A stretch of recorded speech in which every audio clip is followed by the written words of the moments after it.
Hello everyone, welcome to my YouTube channel. उम्मीद है आप सब खैरियत से होंगे और अपने घरों में सेफ होंगे। आज का हमारा टॉपिक है प्लेट टेक्टोनिक्स। प्लेट टेक्टोनिक्स क्या होता है बच्चे? Plate tectonics is a scientific theory that Earth's surface is made up of several large tectonic plates that move over the mantle and asthenosphere. Plate tectonics क्या होती हैं? Plate tectonics एक scientific theory है जिसके मुताबिक अर्थ की जो सरफेस है ना, वो सेवरल टेक्टोनिक प्लेट से बनी हुई है, कई सारी टेक्टोनिक प्लेट से बनी हुई है। ये कहाँ मौजूद होती हैं? Over the mental. अब जो प्लेट टेक्टोनिक्स होती हैं they move over the mental and asthenosphere. बच्चे आप यहाँ पर ये जो डायग्राम बनी हुई है इसमें आप मेंटल देख सकते हैं, ठीक है ना। ये इनर कोर, आउटर कोर और ये मेंटल है, ये एस्थेनोस्फेयर है। अब यहाँ पर आपको लिथोस्फेयर की एक स्लैब पुल दिख रहा होगा, ठीक है ना। ये जो स्लैब पुल है लिथोस्फेयर का बच्चे, इसे ही हम प्लेट टेक्टोनिक्स रियल में कहते हैं।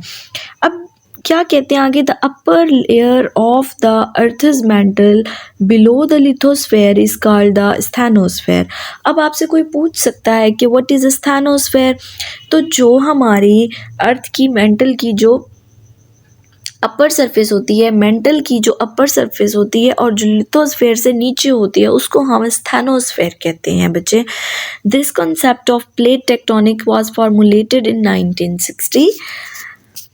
प्लेट टेक्टोनिक्स के बारे में हम ये कहते हैं कि जो प्लेट टेक्टोनिक्स होती हैं असल में वो लिथोस्फेयर को कहा जाता है। It is the massive irregular shape slab of solid of rock generally composed of both continental and oceanic lithosphere। जो प्लेट टेक्टोनिक्स होती हैं ये बहुत ही इरेगुलर शेप होती है, सॉलिड रॉक्स होती हैं और इसे हम कॉन्टिनेंटल और ओशियानिक लिथोस्फेयर में डिवाइड करते हैं। अब कोई आपसे पूछ सकता है ना कि ओशियानिक लिथोस्फेयर में और टेक्टोनिक लिथोस्फेयर में कैसे फ़र्क पता चलता है? बच्चे इस डायग्राम को आप देखें, ये ओशन है और ये कॉन्टिनेंट है। अब आप ज़रा देख सकते हैं कि ये जो लेयर है ओशन के नीचे, जो लिथोस्फेयर की लेयर है ये थोड़ी थिन है, रेदर देन अगर जो आप कॉन्टिनेंट की लिथोस्फेयर की लेयर देखें वो थोड़ी थिक है। तो यहाँ पर हम क्या पढ़ते हैं? Plate tectonic is the part of lithosphere. Lithosphere include crust and top mental. Crust होती है और क्या होती है? टॉप मेंटल होती है, ठीक है ना। Its thickness ranges varying between 5 to 100 kilometre in oceanic part and about 200 kilometre in continental areas.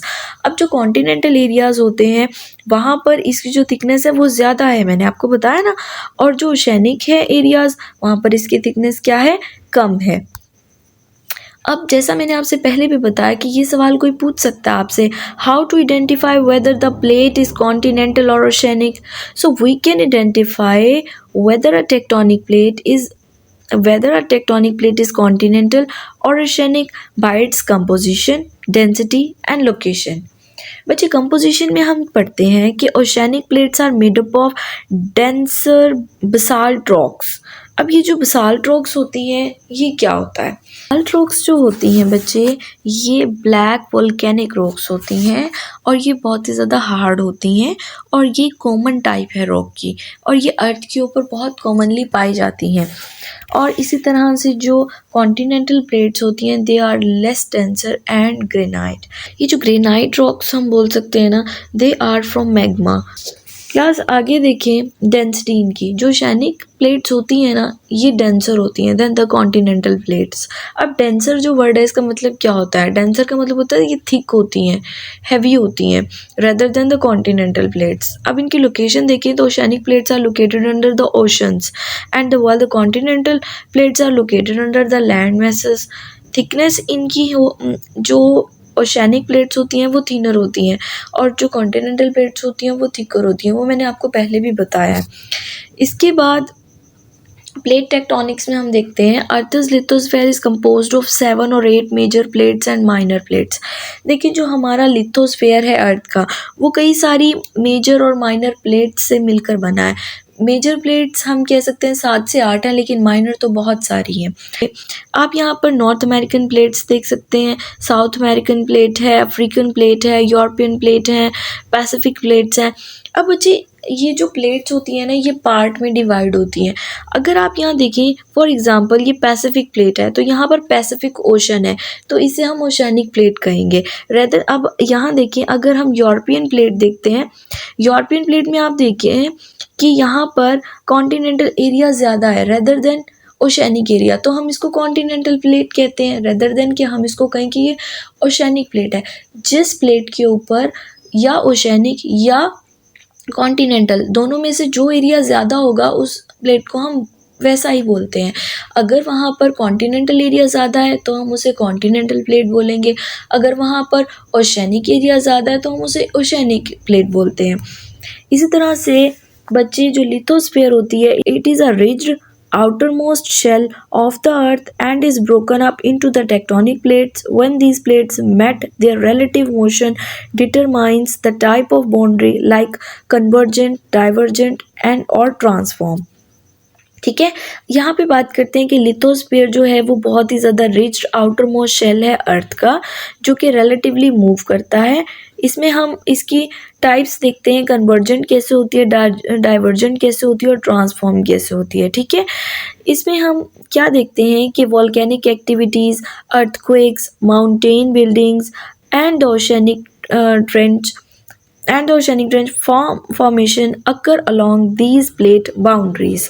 ये जो प्लेट बाउंड्रीज होती हैं, इनकी वजह से वोल्केनोज एरप्ट होते हैं, अर्थक्वेक्स आते हैं और माउंटेन बिल्डिंग्स होती हैं, मतलब पहाड़ बनते हैं। The relative movement of the plates typically ranges from 0 to 100 millimeter annually. यानी कि जो प्लेट की मूवमेंट है वो 0 to 100 मिलीमीटर होती है एनुअली, यानी सालाना। आगे क्वेश्चन आ जाता है, how do plate tectonics affect humans. अब हम सोच सकते हैं ना कि ये जो प्लेट टेक्टोनिक्स है, इससे हमारी ह्यूमन लाइफ पे क्या असर पड़ सकता है। Plate tectonics affect the humans in several important ways. It causes earthquake, अभी हमने पहले भी पढ़ा कि it causes earthquake, it causes volcanoes, it induces the recycling of elements within the biosphere and between the gasosphere and biosphere.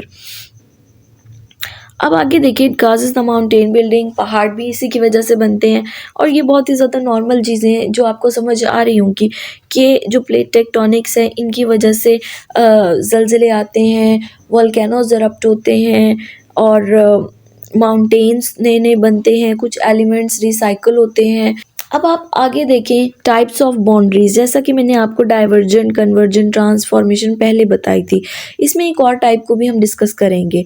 अब divergent boundaries में हम क्या देखते हैं, these boundaries happen when the both the plates move apart from one another. अब मैं आपको diagram से समझाती हूँ डाइवर्जेंट बाउंड्रीज। देखिए बच्चे, ये जो डाइवर्जेंट प्लेट है इसमें क्या होता है कि जो अर्थ की प्लेट्स हैं दे आर मूविंग, एक इस तरफ मूव कर रही है, एक इस तरफ मूव कर रही है, तो इसको ये फैल रही है बेसिकली, एक इस तरफ मूव करेगी, इस तरफ मूव करेगी, इनका फैलाव होगा, इसे हम डाइवर्जेंट प्लेट बाउंड्री कहते हैं। इसी तरह से आप कन्वर्जेंट बाउंड्रीज देखते हैं, these boundaries happen when both plates move toward one another and form a zone of subduction और अ कॉन्टिनेंटल क्लेजन।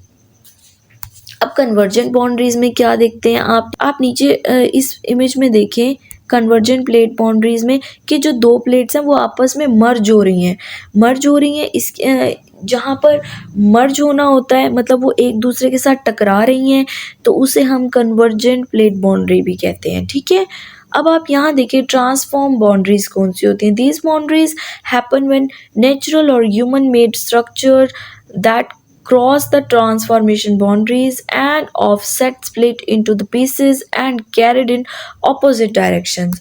opposite direction को अगर आप जहन में रखें तो जो ट्रांसफॉर्म प्लेट बाउंड्री होती है ये opposite direction में मूव करती है। ठीक है, यहाँ पर आप देख सकते हैं। उसके बाद बचे प्लेट बाउंड्री जोन्स, ये एक फोर्थ टाइप है जिसको हम बहुत ज़्यादा कंसीडर नहीं करते लेकिन इसको हम पढ़ते हैं। These boundaries happen when the effects of the interactions are unclear and the boundaries usually occur along the broad belt. Class हम प्लेट टेक्टोनिक थ्योरी देखते हैं।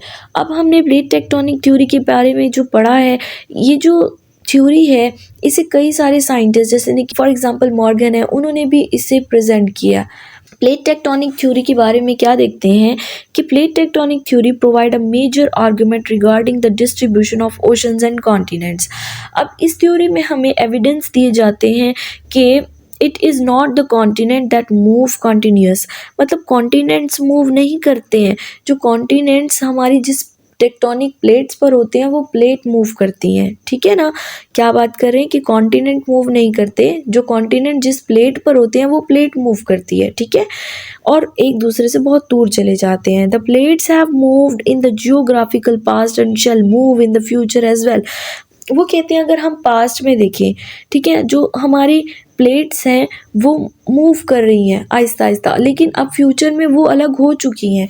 फॉर एग्जांपल आप इस डायग्राम को देखें, अब से 225 मिलियन ईयर्स अगो, ठीक है, 225 मिलियन ईयर्स अगो आप देखें कि यहाँ पर ये जो कॉन्टिनेंट है ये बहुत करीब करीब है एक दूसरे के, लेकिन 150 मिलियन ईयर्स अगो ये एक दूसरे से सेपरेट होने लगे।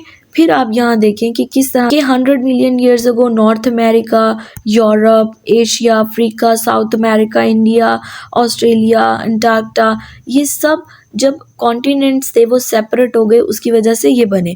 फिर उसके बाद अब टुडेज़ अर्थ में हम क्या देखते हैं कि ये एक दूसरे से बहुत ही ज़्यादा दूर दूर जा रहे हैं, और ये बहुत ज़्यादा इनकी जो प्लेट टेक्टोनिक्स हैं वो मूव कर रही हैं प्लेट्स।